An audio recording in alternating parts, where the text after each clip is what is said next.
Okay,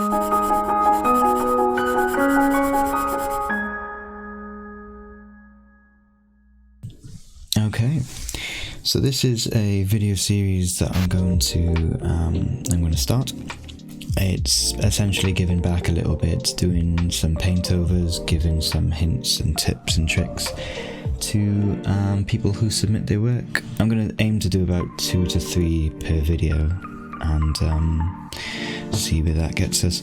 I think a lot of my feedback's going to be general. I'm not a character artist, so if it's character work, I mean, I can help with storytelling and storytelling through characters, but I'm primarily just a general visual development artist and concept artist, so expect things like colour, light, composition, general feedback really. Stuff with storyboarding as well can help there. A little bit of everywhere really, but because I'm a colour and light teacher, it might be primarily based around that.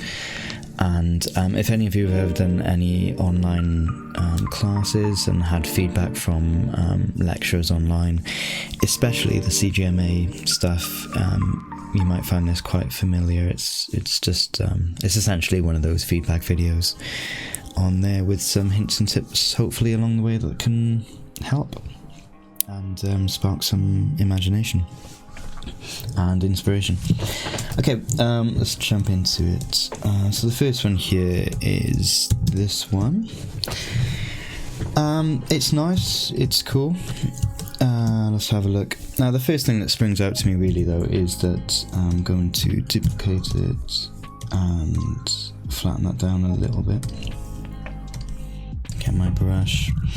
The foreground's very dark here, and the way the characters are aligned suggests that they're on the foreground layer.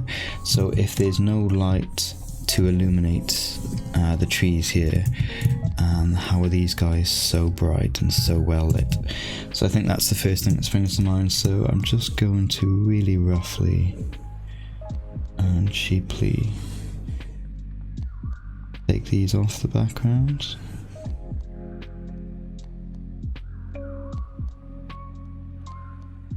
There we go. Adjust their value now accordingly, and I think this is, albeit not perfect, it's already a lot closer. I'm just going to move them across the side a little bit too, because the next thing I want to talk about is what is it? It's just the fact that they seem a little bit close. So compositionally, it's not really doing much to tell a story.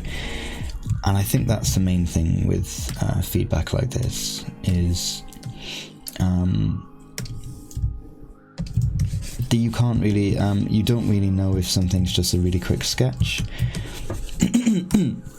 Sorry, or you can't really tell yet if something's a really quick sketch, or if something's a lot more detailed, or if they're just sketching for lighting, or if it's a finished full composition that requires a lot more work to get it to look like how it should. So sometimes you can be overanalyzing a quick sketch, and that, you know, that's not great, but hopefully you can all get something from it, maybe. So I'm just going to push them over to the side a little bit, because I can't tell what the story is here. I assume it's 2 kids, and they're either boyfriend and girlfriend, or they're brother and sister. They're holding hands, and they found a house in the middle of the forest. It looks mysterious. The colour, the blues and the mysterious greens and the teals, that kind of adds a lot of mystery. It's a very damp, not necessarily dark, but this is like a big opening of light in a somewhat dark forest. So it's almost like a unveiling, a revealing scene. So it's almost like a happy scene, because it's so much light there. So because it's a happy scene, I'd suggest doing something where you illuminate part of the character, because the light is coming from that side. So I'm just going to warm up the light and increase it, desaturate it very slightly, and yeah, get some sort of lighting cue in there. That's way too saturated. There we go, something just on the side of the characters here, again too saturated, so I'm going to bring that down, warm it up.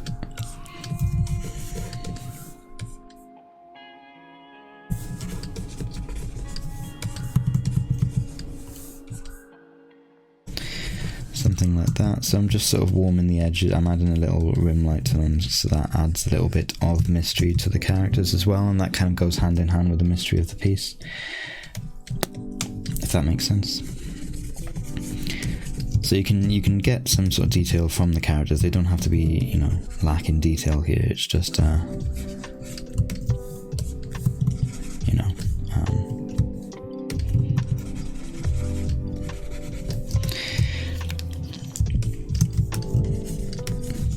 yeah, there we go, something like that. So you can still have them illuminated and stuff. You just want a lot of them to be in shadow that complements the shadows that come in around from this foreground. Everything else is kind of good. The background separated its values. I mean, it's really high saturation here. You might be able to bring that down a little bit. The lower you have your saturation and your values, the wider the range you're able to get. So if you kept your values and your saturation a little bit lower, it gives you a little bit more space to play with, if you needed it to. In terms of composition, I think it's fine. I pushed them over to the side a little bit because my main rule is, when in doubt, just rules of third it. So rule of third, for a lot of you, you'd probably already know, is just when you split the image up like this into 9 squares, got 2 lines evenly down the middle, 2 lines evenly horizontal and 2 vertical. Rule of thirds would be to put your point of interest on any of these intersecting lines here, and what that does is keep the focus of the image within the mini frame. What that kind of does is add this little border, because you don't want anything of interest within this border, because it'll just pull the viewer's eyes to the side too much, and by definition then you have your focus area kind of almost in one of these intersecting places. I just push the characters over onto this one, and you've kind of got your house on this one, so that's nice. I think at the start, yeah, your characters are more central. They weren't really kind of doing anything. Not that this is doing anything, and you can have compositions to emphasize the story that you're trying to tell, but a lot of the time, if there's no way you can get the story to come through the composition, then just play it safe and go with the rule of thirds, or something very symmetrical and stuff. There's always something that complements what you're trying to do a little bit more. But yeah, I think that's enough on this one. Just little tips here and there that I like to give, that I can see more immediately as you watch the series, as the video series progresses. I imagine I'll get down until I'm running out of tips and hints and tips and tricks to give you. But yeah, so I'm just trying to like spread it out a little bit more. I could go a little bit further on here. I could go with a little bit more, like perhaps having some leading line coming up here that's a little bit obviously desaturated and orange and a little bit brighter or darker, suggesting because the grass is super bright and saturated, I'll desaturate and darken the pathway a little bit.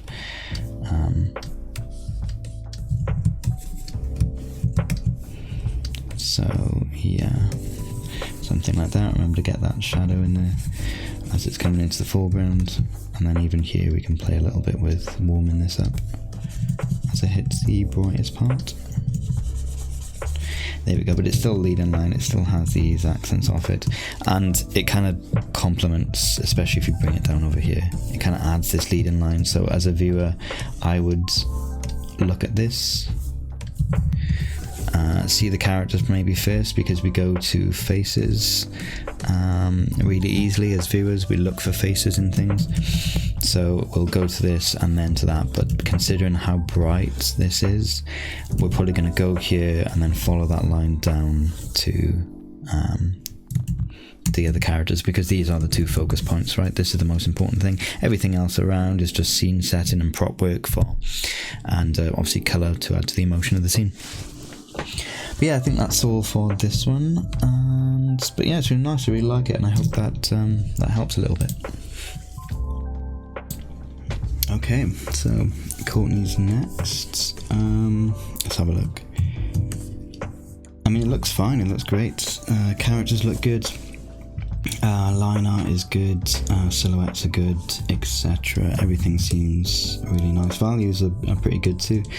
My one like tip would be that would be the lighting. I think so. I'm just trying to be consistent. So whenever I think of lighting or colour in general, it's just how believable something is rather than how realistic it is. And that comes down to things like consistency. So when I'm looking at this, I'm thinking, okay, so the light, I can see the lines of some of these cast shadows slightly different directions, considering that I assume this is from the sun. So the further away the light source, obviously the more parallel and equal the lines, the God rays would be. And the closer that light source is, the more they'd spread outwards, I suppose, from that light source. So just keeping consistent with that, unless this isn't the sun, so then it doesn't, that doesn't apply. Everything I say is under the umbrella of subjectivity. Most of the things I say, I think, under the umbrella of subjectivity. But that kind of thing I'm looking for. So I'm looking for the direction of light. So I see a cast shadow down here, so I assume the light's coming from this direction because of these cast shadow directions. I'm not sure what's causing this shadow here. It could be something out of shot though. So then all of this is in shadow, which begs me to ask where these lights are coming from, unless this could be like an attempt at a bounce light, or that could be like a really reflective material. I'm not sure, but it takes away slightly from the believability when you're asked to believe something off screen that isn't. It's the same with film. When you're asked to believe something that doesn't happen off screen, you doubt it until you see the evidence for that, or at least the effect of what's happened off screen be put into play. Same thing here. But yeah, that's that. So the light source is coming from this direction. I would assume then there'd be some sort of cast shadow here on the floor like that, down these steps here maybe. It really depends on the shape of something that's on the shape that's cast in the shadow above the characters. But also if the shape's coming from this direction, then I'm just going to look a little bit at the light source here. I started to give it a go here. There we go. Here we go. Okay, so if the lights come from this direction, that's consistent with shadows here and underneath the skirt and on the back of the legs here, but not on the front.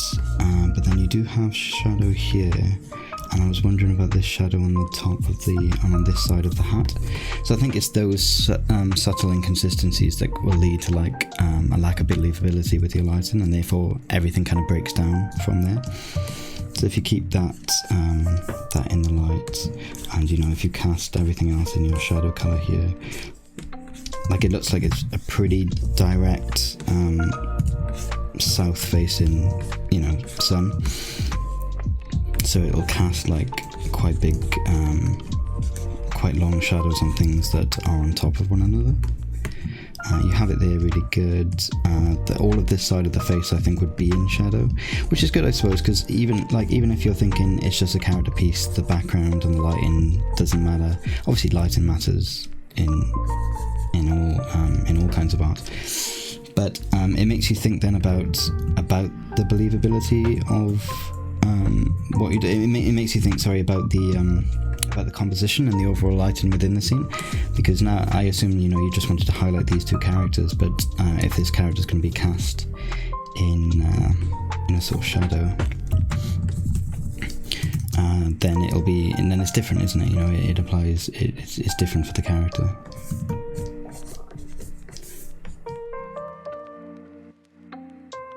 Also, I'm just like really rough housing this at the minute. That'll be in shadow. Kind of most of this would be underneath there as well. That'll be illuminated. Everything else is pretty good. This will be like illuminated at least to there. Perhaps this, I can cast all this in shadow, I'd imagine. Again, it all depends. And the boots here would be all in shadow because the shadows here, so it wouldn't really have it'd have an occlusion shadow in between that point, but it wouldn't have a form shadow all of that will be in shadow. There you go, something like that. Same thing over here. You can tell what I'm trying to do now. I don't need to kind of go over all of it. So making the believability of the light from the same direction be consistent with your with your lighting and the form shadows of the form that you're trying to illuminate. One other thing would be the simple rule for like color temperature. I assume a lot of people already know about this, but if you don't, so I'm just going to use Courtney's piece, or at least I'm just going to illustrate it here while I'm on Courtney's piece. I hope you don't mind, because I think there might be a thing with your color. This might apply to you a little bit. So a basic linear color wheel here, a color line, sorry. Color temperature would be the art of understanding that half of the color wheel is in, what color shall I use? I'm just going to go white. Half of the wheel is in a warm, and the other half is in a cool. What am I cutting off here? Yeah, I'm gonna. Okay, yeah, bear with me. So this is a this is the cool, and this half is the warm, as you'd imagine it'd wrap around, right? So this is cool, and these are your warms. And of course, yeah, they wrap around, so it creates a color wheel. So it's about 50-50. What you want to remember is if your light source is warm, this is just a guideline. It's not necessarily a rule. It depends on lots of things like artificial lighting, multi-light source images, etc. But if your lighting is cool, then often your shadows will be warm, and if your lighting is warm, then oftentimes your shadows will be cool. And I think it's a general guideline that works in 99% of situations. And I think what we do forget that if your local color is something like a purple here, and you wanted to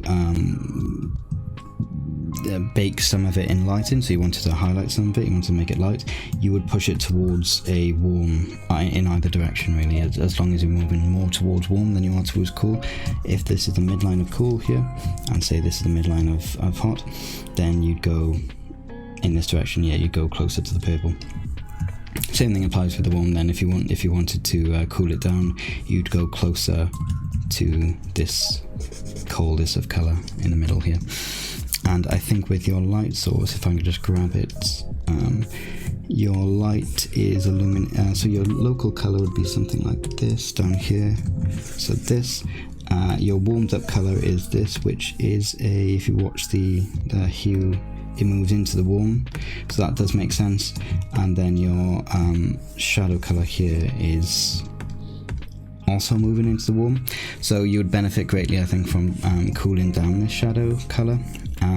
And you could even go a little bit further on the warming up, since it's supposed to be sunlight, it's very, very bright and very warm, obviously. But no, that's just a few tips. I hope that helps. I mean, it's just a few basic technical color and light things. It's the stuff I teach on the course, so it's not incorrect or anything like that. It's just about applying it. It's not particularly artistic either. It's a little bit technical. It's a little bit scientific. I mean, it's not really, but you know what I mean. It is what it is. So yeah, I hope that helps, and thanks for submitting. Okay, thank you for watching, and if you want to submit your own work, there's a Discord channel down in the description. Feel free to add that, and in one of the channels there's a submission. Just post your work in there with a little brief description, and I'll probably get to it eventually. Thank you, bye bye.